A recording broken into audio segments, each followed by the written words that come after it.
Et hop, c'est parti. En fait, j'ai décidé de faire ça. De faire des plus petites vidéos, mais séquencer les vidéos disant, si c'est plusieurs sujets, j'aborde pas le même sujet. Je fais pas une vidéo avec plein de sujets. Là, du coup, je viens de parler d'un sujet, et là, je vais en parler d'un autre. J'ai l'impression que c'est mieux. Enfin, en tout cas, j'avais juste complètement oublié de parler de cette chose-là dont il faut que je parle. Euh, et puis le vidéo faisait 10 minutes, donc je me suis dit, très bien, je vais l'arrêter, puis je vais en faire une autre. Oui, oui. Ça, c'est quelque chose d'assez lourd. Ça m'a un peu secoué hier soir, quand même. Faut l'avouer. C'est étonnant que j'en reçois pas vraiment encore de retour vraiment négatif. Mon frère m'a appelé hier soir quand j'étais au théâtre. Donc je suis sorti, on a longtemps discuté au téléphone. Au sujet de mon papa,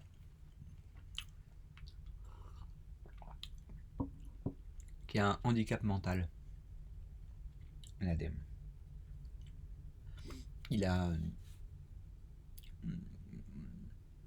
des états d'hallucination, on peut dire. Voilà, où il s'imagine des choses qui n'existent pas, mais lui, il y croit dur comme fer. Voilà, il a aussi une sorte de retard mental très léger, tu vois. Voilà. Et, et il a souffert aussi de dépression, on peut peut-être appeler ça de dépression chronique. Mais en fait, ça, moi, je ne savais pas. Enfin, je savais pas, maintenant je sais. Enfin, c'est assez difficile à repérer chez lui l'état de dépression. Bon, parce que là, parce que ça fait déjà ça fait des années qu'il prend plein de cachets. Enfin, quasiment depuis que je suis né. Hein. Il a toute une tablette, matin, midi et soir, tout ça. Et donc ça a toujours été tu vois, quelqu'un qui consomme beaucoup de cachets de médicaments. Il a des injections aussi. Voilà, il a parfois des sortes de crises comme ça d'hallucination. Enfin, hallucination. Voilà. Il y a un autre terme qu'hallucination, mais j'arrive pas à trouver. Bon, en tout cas, il s'imagine que la voisine d'en face, elle lui veut du mal, tu vois, et qu'elle a une machine chez elle qui envoie des ondes et qui lui font mal à l'intérieur. Et parfois, il tousse, ça dure 5 minutes, enfin, ou ça dure 2 minutes, tu vois. Et là, il tousse comme s'il avait envie de vomir, puis hop, ça lui passe.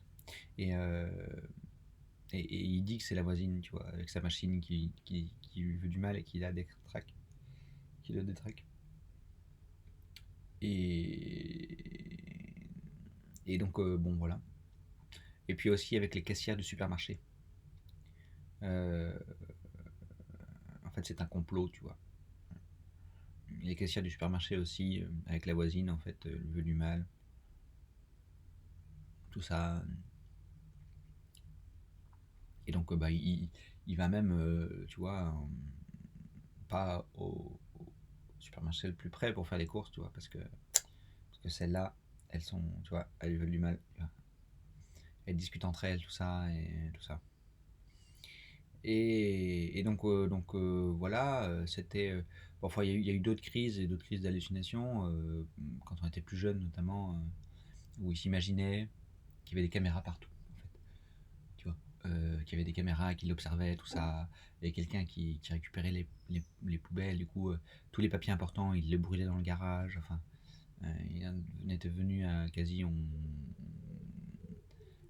devait garder les volets fermés. Enfin, bon, c'est pour ça qu'après il a été interné, tu vois. Et ma mère, elle pouvait pas gérer, tu vois. Et comme ça, bon. Et là, en fait, ça, du coup, voilà, ça revient un peu. Bon, parce qu'il maintenant il vit tout seul, tu vois. Ma mère s'est séparée de lui, ça fait un an, un peu plus d'un an maintenant. Bon, oui, ça fait maintenant peut-être un an et demi, d'ailleurs. Il est à la retraite. Et bah voilà, du coup, il vit tout seul dans la maison. Et du coup, bah, ça laisse plus de temps, tu vois, au cerveau de mouliner, de réfléchir, de penser. Et du coup, tu vois, de renforcer son état, tu vois, d'hallucination, ses croyances que tout le monde lui veut du mal, tu vois. Et, et, et, et du coup, avec mon frère, on est un peu inquiet, tu vois, parce que, en tout cas, je sens que mon frère est inquiet qu'il soit réinterné, qu'il soit à nouveau mis interné dans une maison psychiatrique. Parce qu'il a été 2 fois, je crois, si je ne me trompe pas. Mais quand on était jeune. Et je pense que ça a été un traumatisme qu'on a tous. Ma grande sœur aussi, elle a été très très fragile il y a 1 an et demi. Euh, voilà, quand ma mère avait fugué et que lui et elle, je leur ai dit, ben voilà, là, faut appeler les secours, tu vois. Maman, elle est plus bien, elle est dans un état de fragilité, tu vois. Il faut des gens, une infirmière, un médecin, tu vois, pour, pour la gérer parce que là, elle est en difficulté. Elle va faire que fuguer parce qu'elle se sent pas bien. Bon, elle l'a pas fait, mais en tout cas, quand je leur ai proposé ce truc-là, euh, euh, tous les deux, ils se sont mis carrément à pleurer, tu vois. Enfin, j'étais juste au téléphone, mais parce que, parce que, tu vois, c'était trop fort pour eux. Il se passait tellement de choses là. Maman qui fugue, qui part comme ça, ils savaient pas, ils pensaient qu'elle allait mettre fin à ses jours, enfin. Et le seul truc que je propose, c'est du coup de faire venir tu vois, je sais pas, voilà, le médecin, ou l'ambulance, enfin, bon, tu vois. Mais là, mais non, non, c'est pas possible, je peux pas accepter ça, c'est trop pour moi, c'est trop fort, tu vois. C'est ce que me disait ma grande sœur. Et je sens que voilà, ils ont pas du tout dépassé le trauma que ça a été de voir les pompiers, les ambulances, les gendarmes emmener notre père euh, euh, en maison psychiatrique quand on était jeune.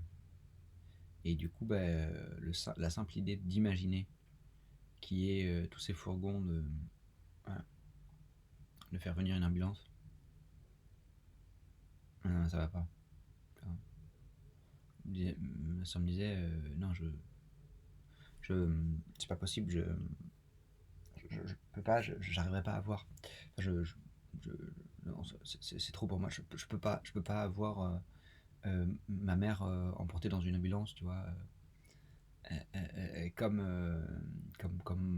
papa a été, tu vois. Et bon, c'est dommage parce qu'on peut pas tout gérer tout seul, tu vois. Et là, bon, du coup, on a du coup pas appelé les voilà, médecins ou quoi que ce soit parce que je sentais que c'était trop pour eux.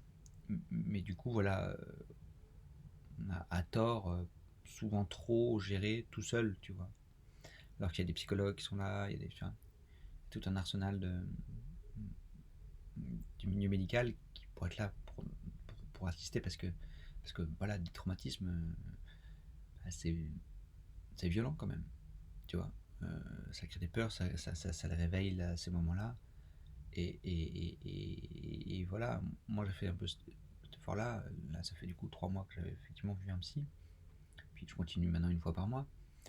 Je pense pas que ce soit un travail qu'ils ont fait. Pourtant, je leur ai dit, après que maman ait fugué tout ça, je leur ai dit, voilà, là maintenant, voilà, il faut aller voir un psy parce que ce qu'on a vécu à la fois là et puis dans notre enfance, c'est vraiment pas évident.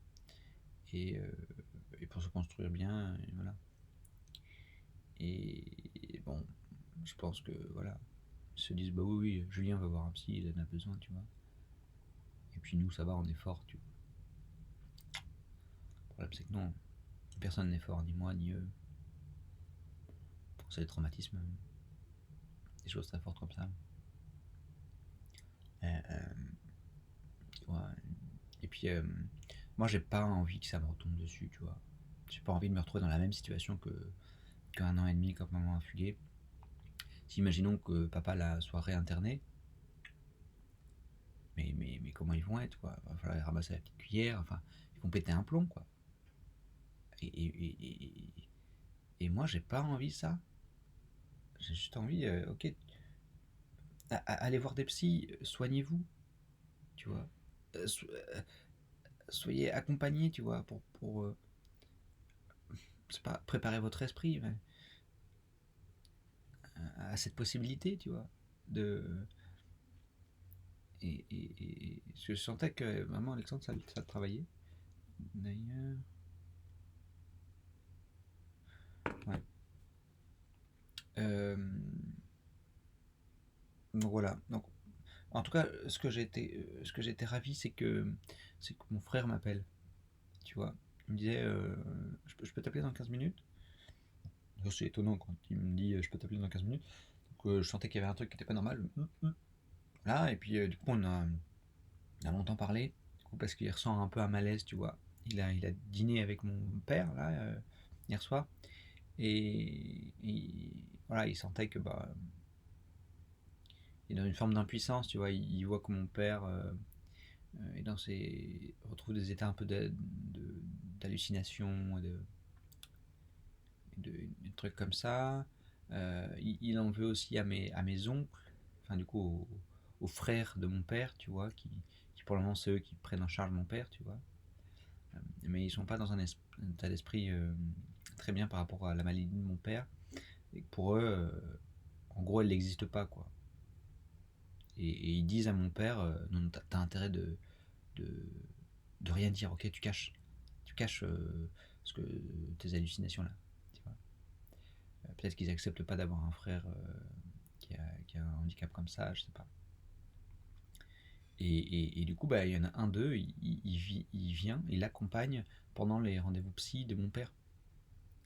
Et il dit à mon père avant d'aller en psy, t'as pas intérêt de lui dire machin, tout ça.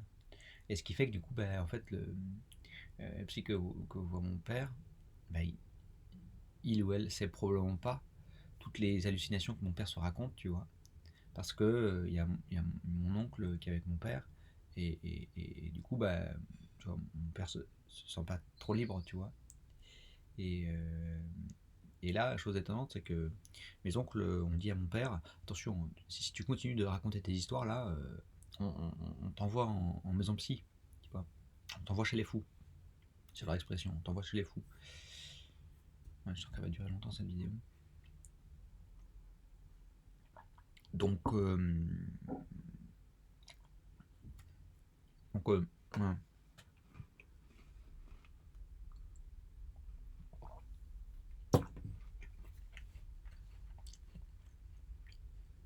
Voilà, il y a quelque chose de. Mes oncles ont quelque chose de pas sain avec mon père. C'est pas dans un état d'esprit de l'accompagner, de comprendre sa maladie ou son handicap. Je sais pas trop comment dire.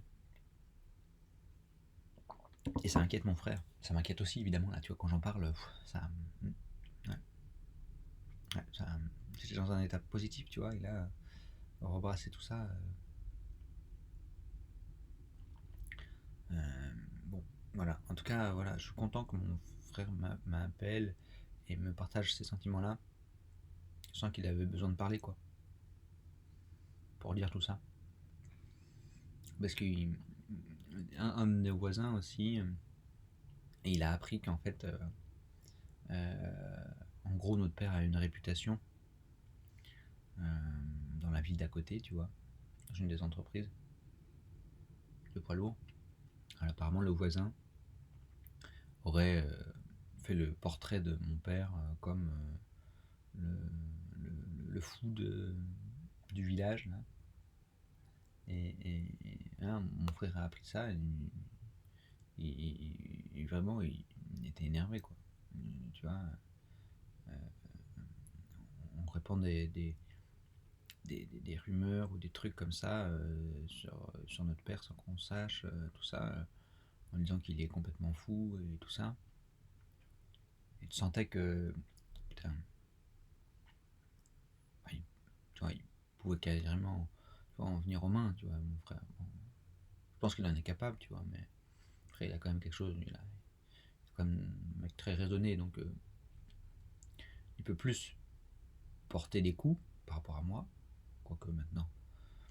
Enfin, mais quand même, l'interaction avec les autres, pas non plus, c'est pas du tout un violent.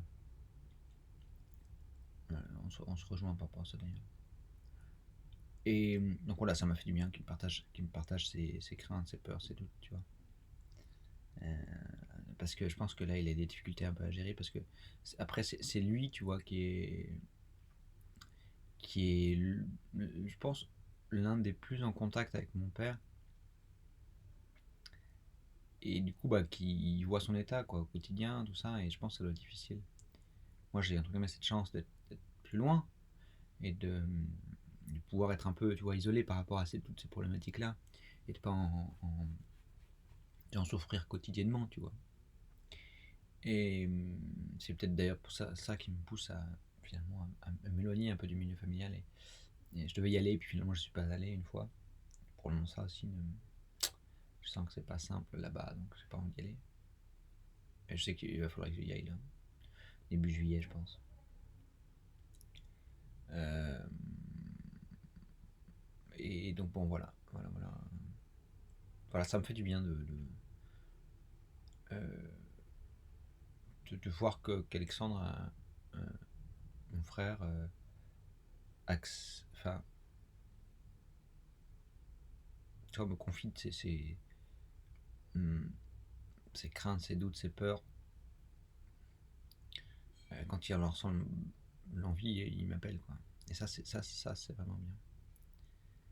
Et je me sens du coup en confiance, tu vois, confiance avec lui, tout ça. C'est pas du tout le même cas avec mes autres frères et sœurs. Et, et avec lui, on parle souvent de papa, de maman, de ce qu'on a vécu quand on était jeune, tout ça. Et des choses qu'on doit dépasser parce qu'on est quand même plus ça. Ouais, j'ai lu ça s'appelle. Je suis pas vraiment sûr qu'on soit ça, mais un terme qui s'appelle transfuge de classe.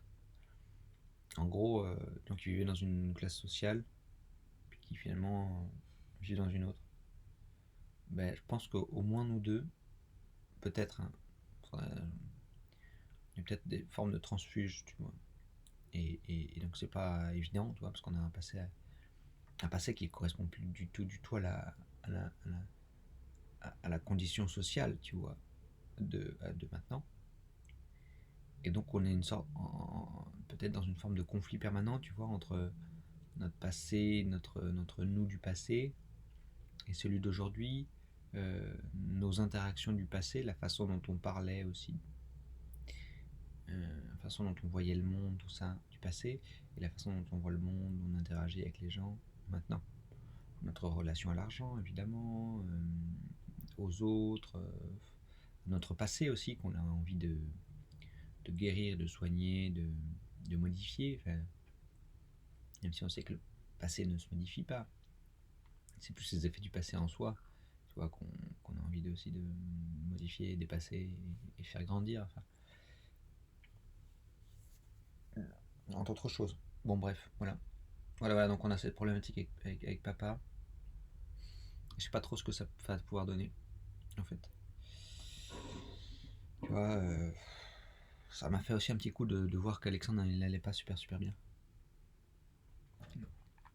Qu'il se sentait pas super bien avec ça. Puis en plus, mon téléphone a coupé, donc on n'a pas pu continuer la conversation téléphonique. Bon, voilà. Moi, mais du coup, il faudra que j'y aille chez eux. Avec sa copine, tout ça. Ça me fera plaisir de la revoir.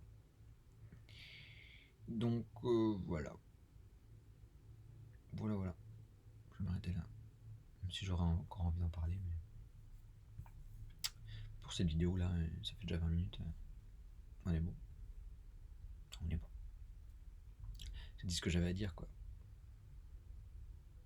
Et c'est rigolo parce que dans mon frère, quand il parle, voilà, du fait que d'autres peuvent vouloir du mal, tu vois, de mon père, ou disent des saloperies sur mon père, tout ça. Je sentais que Enfin, il a envie de protéger, tu vois. Envie de protéger son père, tu vois. Être le défenseur, le protecteur, tu vois. Ça se sentait. Et c'est rigolo parce que j'ai eu un peu ce sentiment-là aussi, moi, avec maman.